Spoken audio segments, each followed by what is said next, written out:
E aí, alunos, aqui é a professora Ilana, a dona de português, e hoje eu vou fazer com vocês a correção da Aprender Sempre, volume 3, do 8º ano do ensino fundamental. Essa é a sequência 1 e vai das aulas 1 a 4. Se você precisa desse material em PDF, eu vou deixar aqui na descrição do vídeo o link do meu Drive, onde você encontra esses e outros materiais que você pode precisar. E vou deixar também na descrição do vídeo várias playlists separadinho por turma, série ou então por tema, Aprender Sempre, Caderno do Aluno, AP, para que vocês encontrem com mais facilidade os vídeos que precisam. E se esse vídeo te ajudar, deixa aquele like porque ajuda muito o canal a ser divulgado. Se inscreva no canal e ative as notificações. Assim você não perde os próximos conteúdos que vão chegar. Me siga nas redes sociais, é tudo Ilana B. Poloni.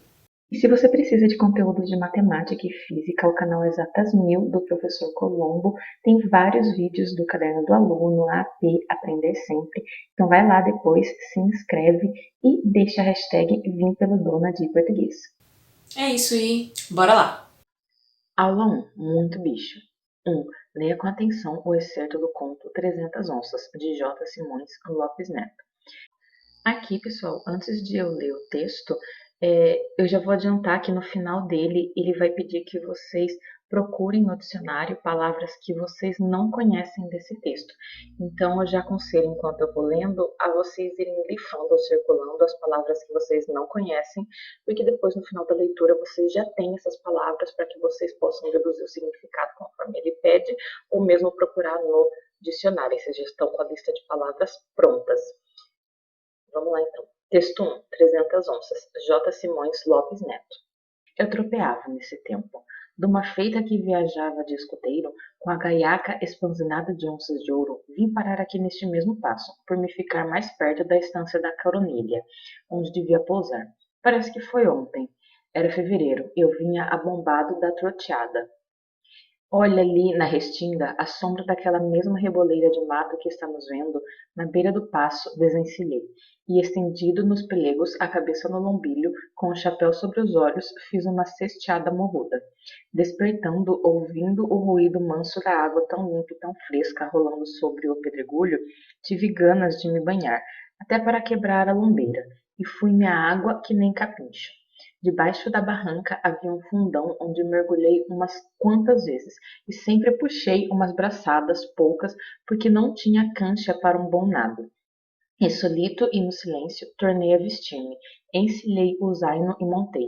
Daquela vereda andei como 3 léguas, chegando à estância cedo ainda, obra assim de braça e meia de sol. Ah, esqueci de dizer-lhe que andava comigo um cachorro brasinho, um cusco muito esperto e bom vigia. Era das crianças, mas às vezes dava-lhe para acompanhar-me, e depois de sair à porteira, nem por nada fazia a cara volta, a não ser comigo. E nas viagens dormia sempre ao meu lado, sobre a ponta da carona, na cabeceira dos arreios. Por sinal que uma noite... Mas isso é outra coisa, vamos ao caso. Durante a troteada, bem reparei que volta e meia o Cusco parava-se na estrada e latia e corria para trás. E olhava-me, latia de novo e troteava um pouco sobre o rastro.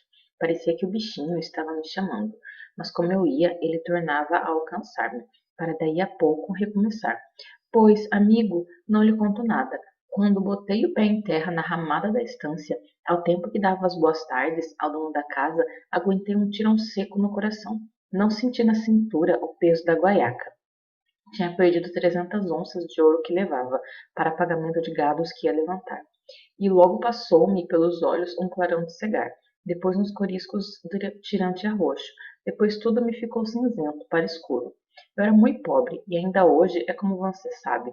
Estava começando a vida, e o dinheiro era do meu patrão, um charqueador, sujeito de contas muito limpas e brabo como uma manga de pedras. Assim, de meio assombrado, me fui repondo quando ouvi que indagavam. Então, Patrício está doente? Obrigado, não, senhor, respondi. Não é doença, é que sucedeu-me uma desgraça. Perdi uma dinheirama do meu patrão. Ala fresca, é verdade. Antes morresse, que isso? Que ele vai pensar de mim? Que vai ele pensar agora de mim? É uma dos diabos, é. Mas não se acoquine, homem.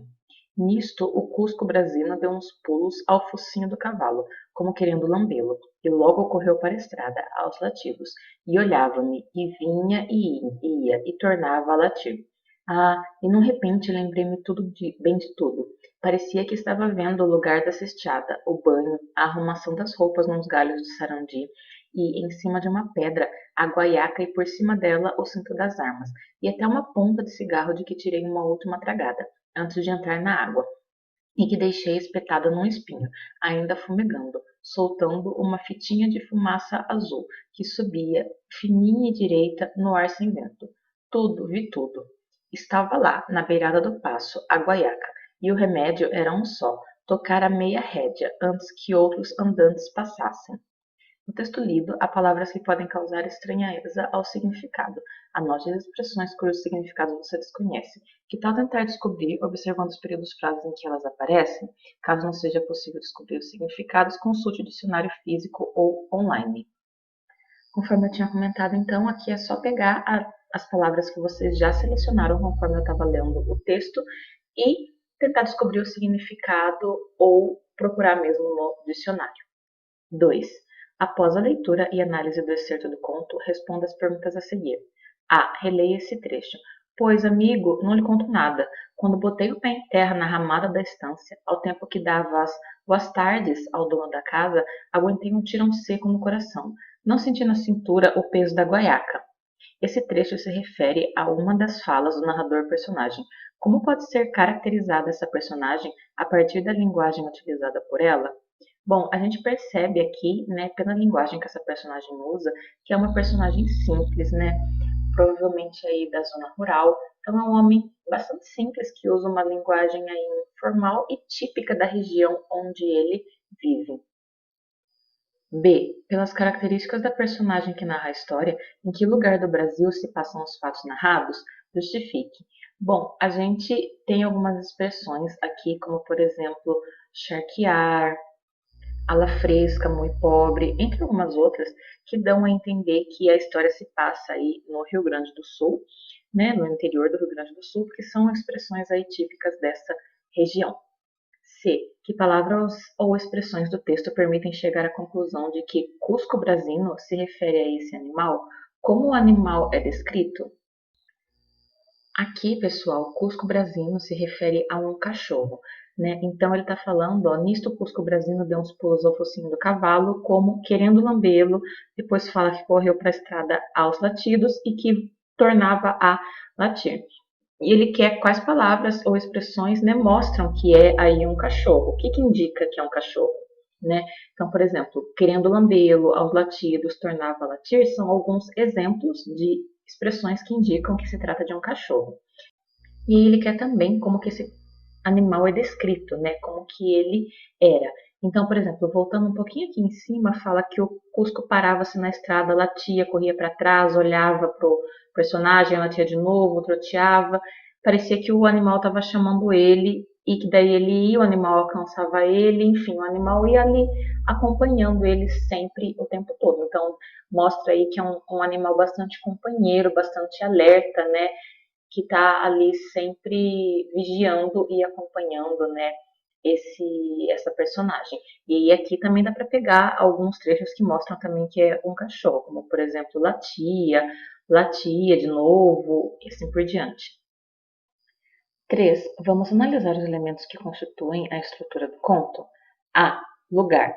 Então aqui o lugar onde a história se passa é aí uma estrada deserta, né, nos Campos Gaúchos. B. Tempo. A história passa ali mais ou menos entre o entardecer, né, e o início da noite, então mais ou menos essa passagem ali de tempo.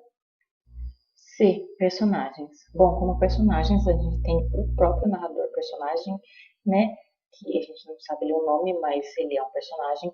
A gente tem uma pessoa com quem ele conversa em um determinado momento, que a gente não tem nome também, né, mas essa pessoa está ali. A gente tem também o cachorro, a gente tem alguns outros animais que aparecem, né, que basicamente são os nossos personagens. D. Narrador. Narrador é em primeira pessoa, ou seja, é narrador-personagem, né? A pessoa que está contando a história, ela também participa dela. E enredo.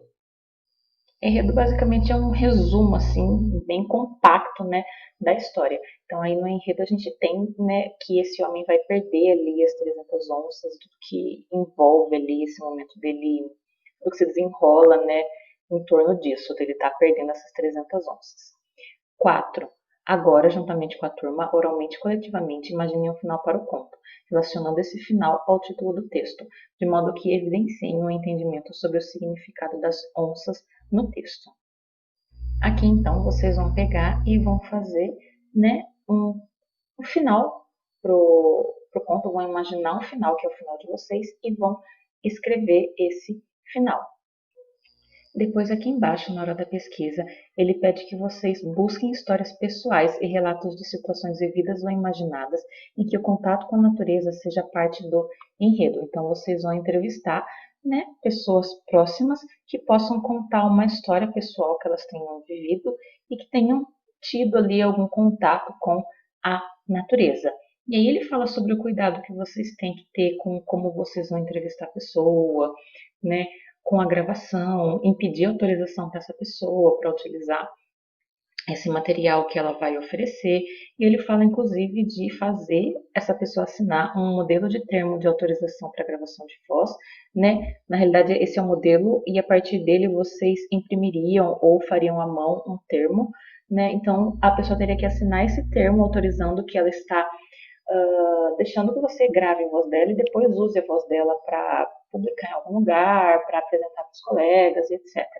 Né? Então aqui tem o modelo, né, que ele sugere que seja feito em 2 vias, uma para ficar com vocês, outra com a pessoa, enfim. Né? É interessante isso aqui, parece bobagem, mas é muito importante, porque é para que vocês tenham já uma ideia de que quando a gente faz qualquer tipo de pesquisa que utilize dados de pessoas, a gente precisa sim de uma autorização. Então, na faculdade, quando a gente vai coletar dados para fazer uma determinada pesquisa acadêmica, a gente precisa fazer que cada pessoa assine um termo de consentimento. Se a gente for, assim, pegar informação de 300 pessoas, as 300 vão ter que assinar, né? Então, é uma questão ali de ética na pesquisa.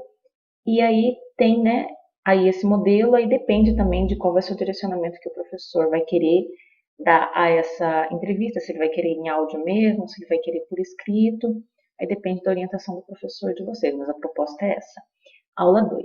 A narrativa em outro gênero textual, o poema. 1. Leia este trecho do capítulo 8 da obra Dom Quixote, de Miguel de Cervantes. Do bom sucesso que teve o caloroso Dom Quixote na espantosa e jamais imaginada aventura dos moinhos de vento, com outros sucessos dignos de feliz recordação. Quando nisto iam, descobriram 30 ou 40 moinhos de vento, que há naquele campo. Assim que Dom Quixote os viu, disse para o escudeiro: a aventura vai encaminhando os nossos negócios melhor do que os soubermos desejar, porque, vês ali, amigo Sancho Pança, onde se descobrem 30 ou mais desaforados gigantes, com quem penso fazer batalha e tirar-lhes a todas as vidas, e com cujos despojos começaremos a enriquecer. Que esta é boa guerra e bom serviço faz a Deus quem tira tão uma raça da face da terra. Quais gigantes? Disse Sancho Pança. Aqueles que ali vês, respondeu o lobo, de braços tão compridos que alguns os têm de quase 2 léguas. Olhe bem vossa mercê, disse o escudeiro, que aquilo não são gigantes, são moinhos de vento. E os que parecem braços não são senão as velas, que tocadas do vento fazem trabalhar as mós. Bem se vê, respondeu Dom Quixote, que não andas corrente nisto das aventuras. São gigantes, são. E, se tens medo, tira-te daí, e põe-te em oração enquanto eu vou entrar com eles em fera e desigual batalha. Dizendo isto, meteu esporas ao cavalo rocinante, sem atender aos gritos do escudeiro, que lhe repetia serem sem dúvida alguma moinhos de vento, e não gigantes, os que ia cometer. Mas tão cego ia ele em que eram gigantes, que nem ouvia as vozes de Sancho, nem reconhecia, com o estar já muito perto, o que era. Antes ia dizendo a brado: não fujais, covardes e vis criaturas, é um só cavaleiro o que vos investe. Agora observe a imagem a seguir. E aqui a gente tem, né, um cenário com os moinhos de vento ao fundo. Como essa imagem se relaciona ao trecho lido? No trecho lido, o personagem, o Don Quixote, ele está indo ali atrás de moinhos de vento que ele imagina que sejam gigantes, né? Então ele acha que são gigantes e está indo atrás, né, achando que vai combater esses gigantes. E tem o Sancho Panza ali do lado falando para ele que não são, que são moinhos de vento, tudo. Então assim, nessa imagem a gente tem um campo aí com moinhos de vento ao fundo. Então é aí que a gente tem uma referência, né, na imagem ao texto, né? É nisso que se relacionam, né, na questão dos moinhos de vento. 2. Leia o poema a seguir. Texto 3. Dom Quixote, Adelina Lopes Vieira. Paulo tinha 6 anos incompletos, tinha só 4, o louro e gentil Mário. Foram à biblioteca, sorrateiros, e ficaram instantes, mudos, quietos, a espreitar se alguém vinha. Então, ligeiros como o vento, correram para o armário, que encerrava os volumes cobiçados. Eram 2 grandes livros encarnados, cheios de formosíssimas gravuras, mas pesados, meu Deus. Os pequeninos porfiavam, cansados, vermelhitos, por tirá-los da estante. Que torturas! Estavam tão apertados os malditos. Enfim, venceram não sem ter lutado. Paulo entalou um dedo. O irmãozinho, ao desprender os livros, coitadinho, cambaleou e foi cair sentado. Não choraram. Beijaram-se contentes, e Paulo disse a Mário, que belote! Vamos ver a vontade de Dom Quixote, sem os ralhos ouvir, impertinentes, da avó que adormeceu. Oh, que ventura! Mário, tu não te mexas, fica atento. Eu vou mostrar-te estampas bem pintadas com uma condição. Cada figura há de trazer ao nosso pensamento uma dessas partidas engraçadas, que eu sei fazer. Serve-te assim? Está dito. Oh, que homenzinho magro, que esquisito. Quem é? É Dom Quixote, o barrigudo. É Dona Sancha, que a mamãe me disse. Dona Sancha é mulher. Oh, que tolice! O nome que ele tem, bobo, é Pançudo. Que está fazendo o padre na cadeira a entregar tanto livro à rapariga? São livros maus que vão para a fogueira. Quais são os livros maus? Não sei, mas penso que devem ser os que não têm dourados nem pinturas. Por mais que o papai diga que o livro é sempre bom, não me convenço. Ouves? Chamam por ti. Fomos pilhados. Meu Deus, como há de ser? Mário, depressa, vamos arrumar isto. É assim. Não cessa de chamar-nos a avó. Pronto, ainda faltam 3 livros. Já não cabem. Que canseira! Tem figuras? Não tem. Capas bonitas? Também não tem. Então são maus e saltam pela janela. Atira-os à fogueira. Eram Sêneca, Eurico e os jesuítas. Escaparam do fogo os condenados, ficando um tanto ou quanto amarrotados. Salvou-os o papai, mas impiedoso fechou a biblioteca e rigoroso condenou os 2 réus. Feroz juiz, a soletrar os contos infantis.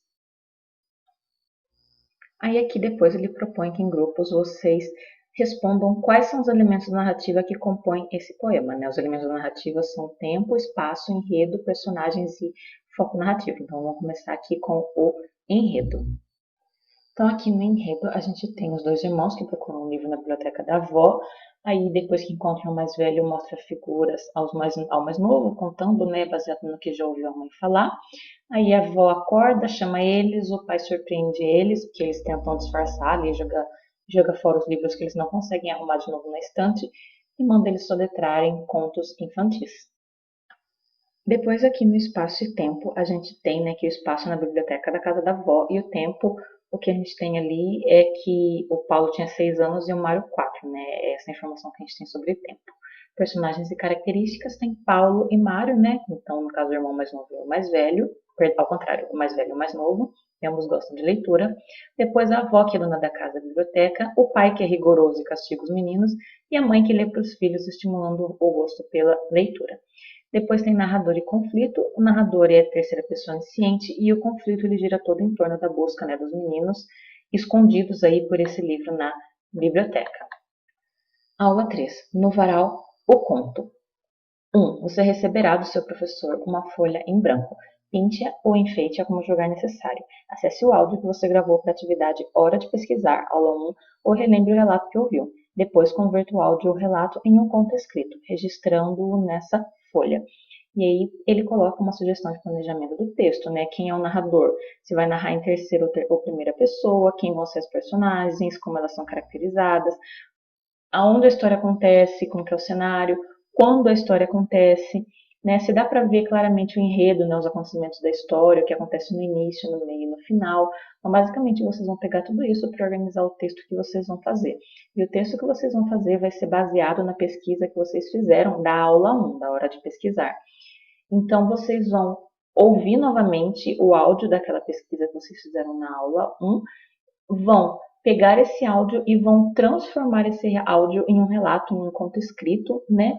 E vão fazer aí nessa folha de papel. Então, basicamente, é pegar esse áudio que vocês gravaram na hora da pesquisa e converter ele em um texto, né, se atentando a todos esses elementos aqui da narrativa, narrador, personagens, espaço, né, tempo, enredo. Depois ele propõe que o trabalho seja exposto em um varal das produções, né? Então daí essa questão também da exposição depende aí da adaptação, né, e da orientação do seu professor. Aula 4. Poemão, poema, poeminha. 1. Leia com atenção os textos poéticos e anote no caderno o título, autor e assunto de cada poema. Texto 4. Os Timbiras, Gonçalves Dias.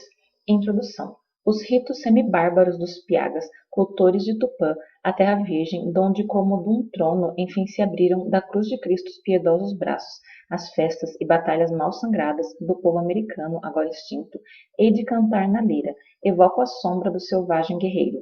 Torvo o aspecto, severo e quase mudo, alenta os passos, caminho incerto, o bipartido arco nas mãos sustenta, e dos despidos ombros pende-lhe a rota aljava. As entornadas, agora inúteis setas, vão mostrando a marcha triste e os passos mal seguros de quem, na terra de seus pais, embalde procura asilo e foge o humano trato. Quem poderá, guerreiro, nos seus cantos, a voz dos piagas teus num só momento repetir? Essa voz que nas montanhas valente retumbava e dentro d'alma vos ia derramando arrojo e brios, melhor que taças de cauim fortíssimo. Texto 5. O navio negreiro, Castro Alves. Existe um povo que a bandeira empresta para cobrir tanta infâmia e cobardia, e deixa-a transformar-se nessa festa, em manto impuro de bacante fria. Meu Deus, mas que bandeira é esta? Que impudente na gávea tripudia? Silêncio. Musa, chora, e chora tanto, que o pavilhão se lave no teu pranto. Auriverde pendão da minha terra, que a brisa do Brasil beija e balança, estandarte que a luz do sol encerra, e as promessas divinas da esperança.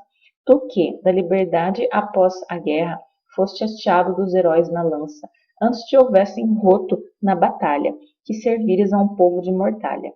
Fatalidade atroz que a mente esmaga, extingue nesta hora o brigue imundo, o trilho que Colombo abriu nas vagas, como um íris no pélago profundo. Mas é infâmia demais. Da etérea plaga levantai-vos, heróis do novo mundo. Andrada, arranca esse pendão dos ares. Colombo, fecha a porta dos teus mares. Texto 6. A seca do Ceará. Leandro Gomes de Barros. Secas terras as folhas caem. Morre o gado, sai o povo. O vento varre a campina, rebenta a seca de novo.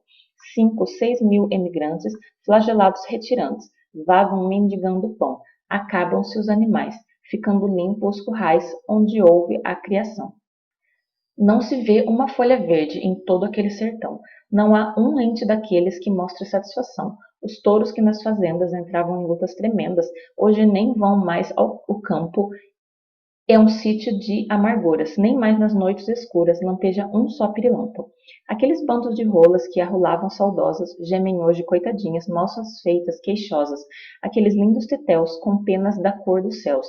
Onde algum hoje estiver, está triste, mudo e sombrio. Não passeia mais no rio, não solta um canto sequer. A primeira coisa que ele pede aí nessa questão é que vocês marquem qual é o nome de cada um dos poemas, o título, né? E o autor e também o tema. Então, no texto 4, a gente tem o título Os Timbiras, o autor Gonçalves Dias, e como tema, né, uma introdução aí à história do povo Os Timbiras, né? Que esse poema, na realidade, é um poema épico e ele é bem longo, né? Aqui a gente tem só um trecho, né, da introdução. Depois, no texto 5, a gente tem como título Navio Negreiro, como autor Castro Alves, e aí com a temática da escravidão que ele criticou tanto, né, nesse poema. E no texto 6 a gente tem A Seca do Ceará como título, Leandro Gomes de Barros como o autor e como tema a seca aí no Nordeste, mais especificamente no Ceará. E aí no final, depois desse comando, né, de identificar o título, o autor e o tema, ele dá outro comando aqui que é: você identificou a composição narrativa em algum desses poemas? Justifique sua resposta.